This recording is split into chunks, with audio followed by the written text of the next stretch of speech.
और दूर दूर से आए हैं, और सबके मैं फेस देख रहा हूँ, स्माइलिंग फेस है, मुस्कुराते हुए चेहरे हैं। बहुत बहुत धन्यवाद। अभी अपने को 3 किलोमीटर चलना है, चलने के लिए तैयार है ना? 3 किलोमीटर, बीच में गड़बड़ी नहीं होगी ना? अच्छा, ये तो 30 चलने वाले हैं। जयपुर भी आएंगे। तो जैसलमेर में हम लोग जब आंदोलन शुरू किया तो हम, पुलिस बोला कि भाई कितना किलोमीटर है? मैं बोला 6 किलोमीटर, 6 से 7 किलोमीटर। तो बार बार पुलिस वाला पूछ रहा था, भाई इतनी देर तो बहुत दूर है, 6 किलोमीटर। मैं बोला भाई हम तो पशुपालक हैं, हम तो बहुत जाते हैं। बोला सर मुसीबत आपकी नहीं है, मुसीबत मेरी है, पेट बढ़ा हुआ है, हम 6 किलोमीटर नहीं चल सकते। तो पुलिस की मुसीबत है 6 किलोमीटर चलना, हम तो हजारों किलोमीटर अब सभी जातियां चलती हैं, चाहे बंजारा हो, चाहे हमारे कालबेलिया हो, चाहे हमारे लुहार हो, कोई भी समाज हो, ये तो चलने वाले समाज है, हिम्मत वाले समाज है।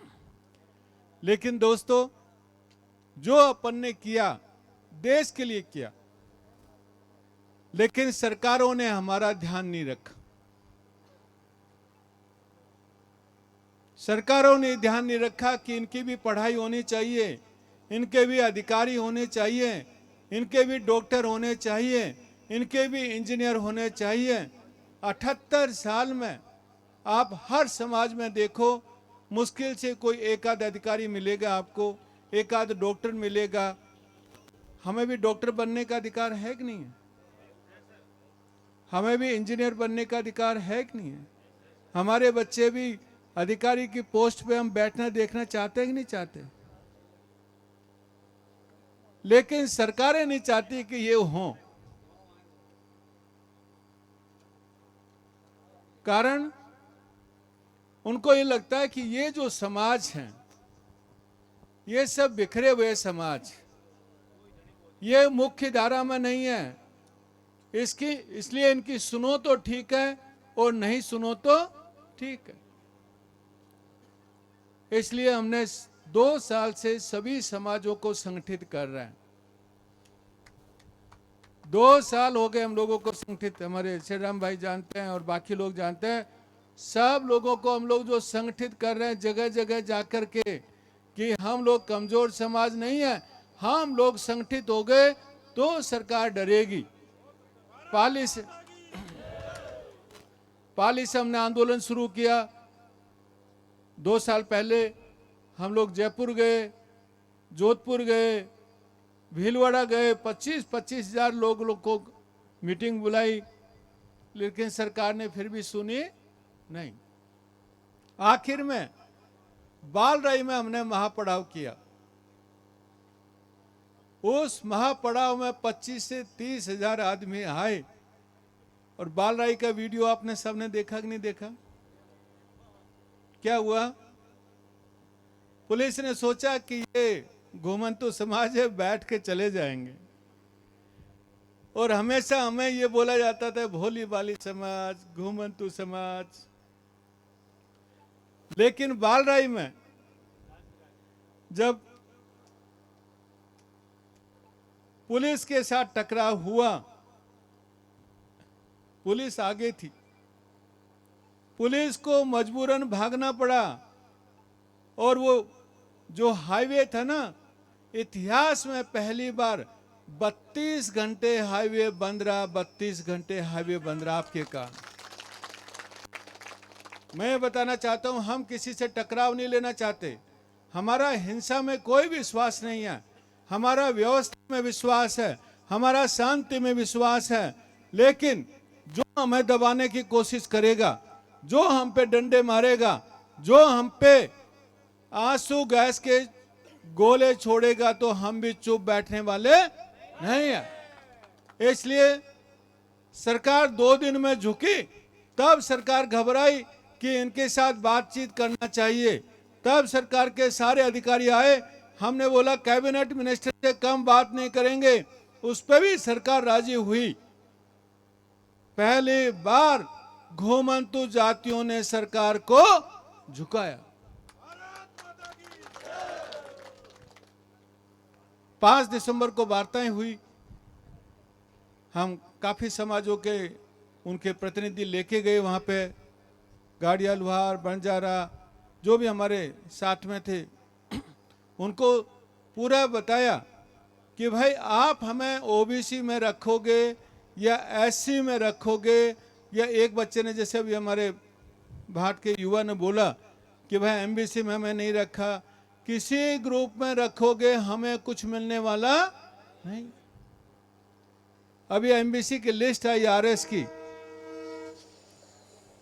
की लिस्ट आई एमबीसी की, जिसमें 83 बच्चे पास हुए। कितने पास हुए? लेकिन घुमंतु समाज के कितने? 3 राइका है, 1 बंजारा है, 1 गाड़िया लुहार है, 1 गडरिया है। बाकी सीट क्यों? क्योंकि हमें ऐसे ग्रुप में रखा गया जहां ताकतवर जातियां हैं, तो हमारा कभी नंबर आएगा नहीं। इसलिए हमने सरकार को बोला कि भाई आप हमारा हिस्सा अलग कर दो। 10% आरक्षण हमें अलग से चाहिए, अलग से होगा तो हमारे बच्चे डॉक्टर बनेंगे, अलग से होगा तो हमारे बच्चे इंजीनियर बनेंगे, और तब हमारे अधिकारी बनेंगे। सबके साथ में रखोगे तो कभी हमारा नंबर आने वाला नहीं है। और यह अलग आरक्षण देने का, रेन के आयोग हो चाहे इदाते आयोग हो सेंट्रल गवर्नमेंट का, सुप्रीम कोर्ट, सब ने बोला है घुमंतु समाज को अलग से आरक्षण मिलना चाहिए। इसलिए हमारी मांग कानून सम्मत है। हमारी जो मांग है वो संविधान में दी गई है। बहुत सारी ऐसी जातियां हैं जो लठ के जोर पे आरक्षण लेके गई है कि नहीं गई है? उनका कोई संविधान में नाम नहीं था।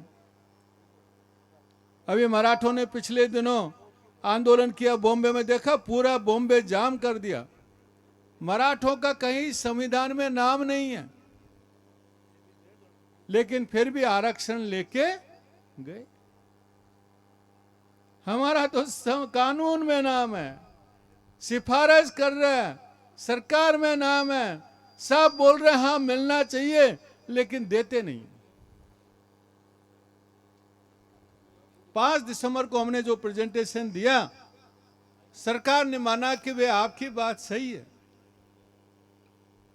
लेकिन आप जो लेके आए, इतने सारे डॉक्यूमेंट लेके आए, इतना सारा रिसर्च किया, हमारे पास नहीं है, इसलिए हमें कुछ समय चाहिए।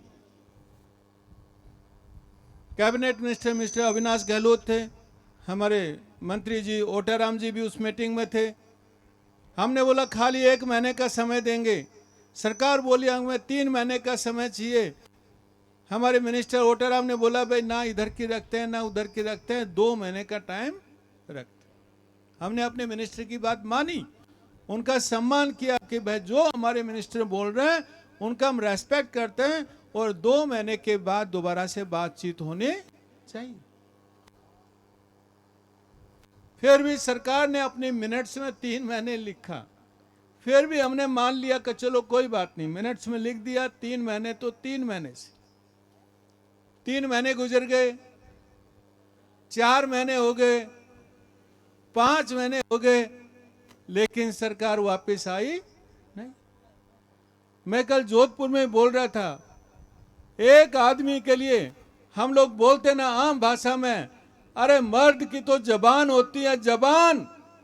एक आदमी ने जबान दे दी ना तो उसके ऊपर काम करना चाहिए। ये तो सरकार है, सरकार जबान दे करके मुकर गई।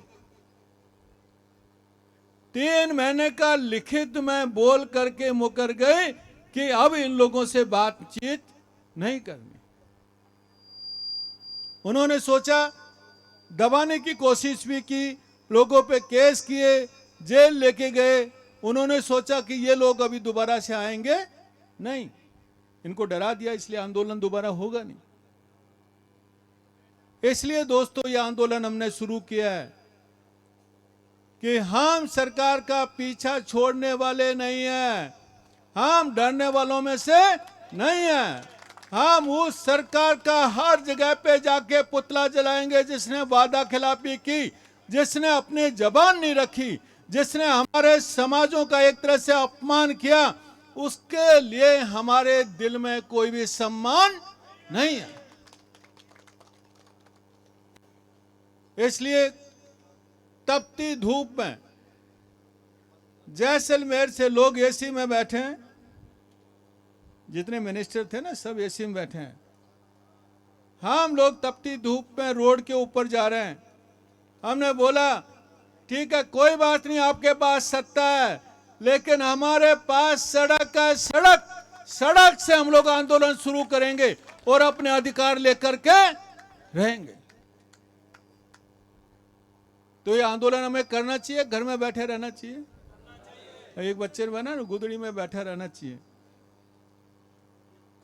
क्योंकि घर में बैठे रहे तो कुछ नहीं मिलेगा। 78 साल तक हम घर में बैठे रहे, इसी आशा में बैठे रहे कि कोई हमें देगा, कोई हमें आरक्षण देगा, कोई हमारे बच्चों को अधिकारी बनाएगा, कोई हमें सरपंच और प्रधान बनाएगा, लेकिन किसी ने बनाया नहीं। दोस्तों इतिहास पढ़ के देख लो, दूसरों के भरोसे कभी आजादी नहीं मिली है। दूसरों के भरोसे आप इतिहास में देख लो, यदि आजादी लेनी है तो खुद लेनी पड़ेगी, खुद लेनी पड़ेगी। इसलिए हम लोग खुद सारे समुदाय हम लोग रोड पे आए हैं कि अपनी लड़ाई खुद लड़ेंगे और खुद अधिकार लेकर के रहेंगे। अभी भिक्खू जी ने बताया सरकार क्या पॉलिटिक्स करती है ना, तोड़ने का काम करती है, भ्रम फैलाने का काम करती है, अपने कार्यकर्ताओं के माध्यम से करती है। हमने उनको भी बोला हुआ है, आप एक तोड़ोगे हम 100 जोड़ेंगे, 100 जोड़ेंगे। इसलिए हमने अपने इस आंदोलन का विस्तार किया है। आज हमारे आंदोलन में कामगार ग्रुप भी जुड़ गया है। जो हमारे कामगार ग्रुप, हम तो डीएनटी हैं, ए वर्ग में आते हैं, दूसरा वर्ग जो दोस्त का बताया अभी, उनको भी आरक्षण नहीं मिल रहा है। कुम्हार, लुहार, अपने खाती, दर्जी, छिपा, ये जितने भी कामगार ग्रुप हैं उनको भी ओबीसी में कुछ नहीं मिल रहा है। हमने रिसर्च किया, रिसर्च करके पाया कि 92 जातियां ओबीसी में हैं, लेकिन 5 जातियां 50 से 60% हिस्सा पूरा लेकर के चले जाते हैं और बाकी जातियां बैठी हुई देखती रहती हैं। आज एसटी में भी यही हालत है, 1-2 समाज सब लोग लेके चले जाते हैं और बेचारे भील और गरासियार और सहरिया सब बैठे रह जाते हैं। एससी में भी यही हालत है, 4-5 समाज 70 से 80% लेके चला जाता है और बाकी रह जाते हैं। इसलिए ये दोस्त model D for DNT, O for वंचित ओबीसी, S फॉर वंचित एससी और T फॉर वंचित एसटी, चारों वर्गों को मिला के उनका संगम का नाम हमने दिया है दोस्त, कि ये चारों वर्ग मिलकर लड़ेंगे, चारों वर्ग मिलकर लड़ेंगे और अपने अधिकार लेंगे। कितने दुर्भाग्य की बात है, हम लोग ये जेल भरो आंदोलन के साथ ये जागरूकता भी पैदा कर रहे हैं। कितने दुर्भाग्य की बात है, 150 समाज इन वर्गों में आते हैं, लेकिन 15 समाज उनका 60 से 70% हिस्सा लेकर चला जाता है। तो 150 समाज पे कितने समाज राज कर रहे हैं? खाली 15। तो ये लोकतंत्र हुआ या अल्पतंत्र? अल्पतंत्र। यदि 150 लोगों पे 15 राज करे तो क्या होगा? किसी को हिस्सेदारी नहीं।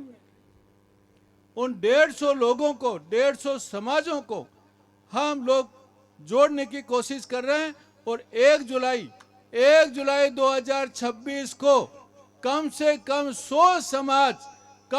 100 समाज जयपुर में इकट्ठा होंगे और उस दिन अपने भाग्य का फैसला खुद करेंगे।